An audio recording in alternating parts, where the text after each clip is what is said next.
बात करना चाहूंगी मैं आपसे कि स्प्लिट एंड्स के बारे में। स्प्लिट एंड हो क्यों रहे हैं आखिरकार? कुछ डेफिशिएंसी की वजह से होते हैं या फिर कोई और रीजन होता है इसका? कि स्प्लिट एंड कोई डिजीज या डिसऑर्डर नहीं है, बल्कि एक लाइफ स्टाइल प्रॉब्लम है, या आप ये कहें कि आपका हेयर केयर रूटीन अगर जो है ठीक नहीं है, प्रॉपर नहीं है, तो उसकी वजह से हेयर में स्प्लिट एंड ज्यादा दिखाई देता है। अगर आपके स्प्लिट एंड बढ़ रहे हैं तो ये आपकी हेयर हेल्थ के लिए एक अलार्मिंग सिग्नल है। आप ये समझिए कि देख, हमारा जो हेयर है इसके 3 पार्ट होते हैं, मेडुला, कॉर्टेक्स और क्यूटिकल। तो हमारी जो हेयर लेंथ होती है, जब हम लोग इसके आउटर एंड की तरफ आते हैं तो इसमें हमारा जो हेयर क्यूटिकल है ये बहुत ज्यादा थिन हो जाता है। हमारे हेयर एंड पे जब बार बार मैकेनिकल प्रेशर पड़ता है तो क्यूटिकल एब्रेजन हो जाता है, या हम ये कह सकते हैं कि हेयर शाफ्ट में बहुत ज्यादा पोर्स बन जाते हैं और ये पोर हेयर एंड की तरफ जो है स्प्लिट होने लग जाते हैं, जिसको हम लोग स्प्लिट एंड की प्रॉब्लम कहते हैं। स्प्लिट एंड में आपका जो हेयर एंड है वो वी या वाई शेप हो जाता है।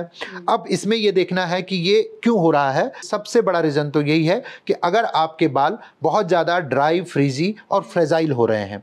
बहुत सारी ऐसी मेडिकल कंडीशन है जिनकी वजह से हमारे हेयर फ्रेजाइल होने लग जाते हैं, और जब हम उन पे बार बार प्रेशर देते हैं, चाहे आप बालों को कंघी करते हुए प्रेशर देना हो या हेयर वॉश के बाद जब बालों को रब करते हैं, तो उन पे जब मैकेनिकल प्रेशर पड़ता है तो फ्रेजाइल बाल जो होते हैं उनके चांसेस स्प्लिट एंड के ज्यादा हो जाते हैं। कुछ मेडिकल कंडीशन जो होती हैं वो न्यूट्रिशन से रिलेटेड होती हैं, कि जब आपके बालों को पोषण पर्याप्त नहीं मिल पा रहा होता है, न्यूट्रिशनल डेफिशिएंसी हो जाती है, जिसमें एक कॉमन प्रॉब्लम है एनोरेक्सिया नर्वोसा।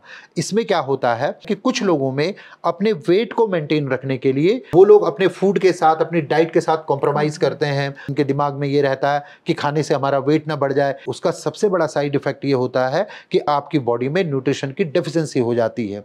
आपकी जो कैलोरी इनटेक है वो आपके कैलोरी बर्न से बहुत कम रहती है। ये एक कॉमन कारण देखा गया है कि जब आपकी डाइट में न्यूट्रिशनल डेफिशिएंसी हो रही है तो आपके स्प्लिट एंड बढ़ जाते हैं। इसके साथ ही साथ में अगर आपके बाल ऑलरेडी फ्रेजाइल और ड्राई और वीक हैं और उसके बाद भी आप जो है रिपीटेडली स्ट्रेटनर का यूज कर रहे हैं या हॉट कॉम्ब का यूज कर रहे हैं या कर्लिंग आयरन बार बार कर रहे हैं, तो इस वजह से आपके स्प्लिट एंड बढ़ सकते हैं। आप अगर किसी ऐसी एनवायरमेंटल कंडीशन में है जहां पे केमिकल का एक्सपोजर आपके बालों को बहुत ज्यादा मिल रहा है, जो स्विमिंग पूल का पानी होता है वो मोस्टली क्लोरिनेटेड होता है, और उस पानी में अगर हमारे बाल बार बार पानी के संपर्क में आ रहे हैं तो इससे भी स्प्लिट एंड बढ़ सकता है।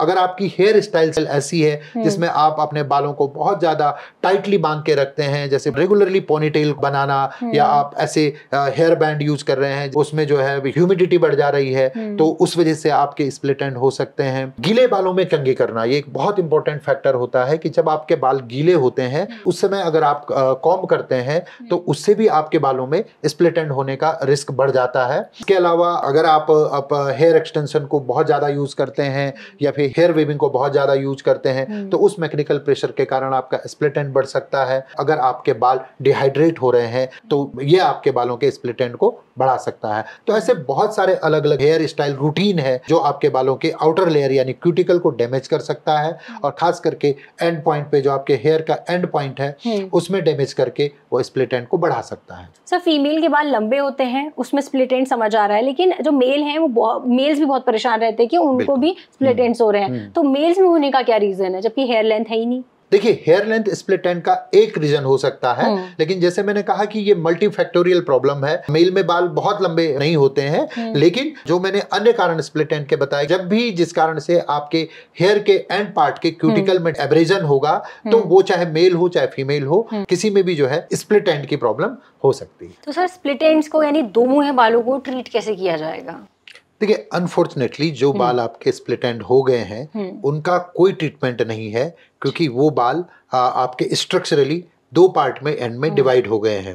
तो इनको तो आपको किसी प्रोफेशनल हेयर सैलून में जा करके उनके ट्रिमिंग कराना ही बहुत बेहतर रहता है, लेकिन इसको प्रिवेंट किया जा सकता है। मैं कुछ होम रेमेडी आपको बता सकता हूँ। इसमें सबसे पहले तो आप कोकोनट ऑयल जो आता है इसको हल्का ल्यूकवार्म करके आप लगभग आधा घंटे के लिए अपने हेयर एंड में अच्छे से मसाज करके छोड़ सकते हैं। इससे आपके बालों का नरिशमेंट बढ़ेगा, उनकी स्मूथनेस बढ़ेगी, जिससे आपके बाल स्प्लिट एंड होने से मिनिमाइज हो सकते हैं। दही भी बहुत अच्छा न्यूट्रिशन देता है, दही भी आपके स्प्लिट एंड को कम करने में हेल्प कर सकता है। लेकिन मैं बार बार यही कहूंगा कि अगर आपको इसको रोकना है तो आपको ये फाइंड आउट करना होगा कि जो जो रीजन हमने स्प्लिट एंड के बताए उनमें से कौन सा ऐसा रीजन है कि जिसकी वजह से आपके स्प्लिट एंड हो रहे हैं। आपको वो फाइंड आउट करके उससे प्रिवेंशन, ये सबसे बेटर रास्ता है आपके स्प्लिट एंड को रोकने का।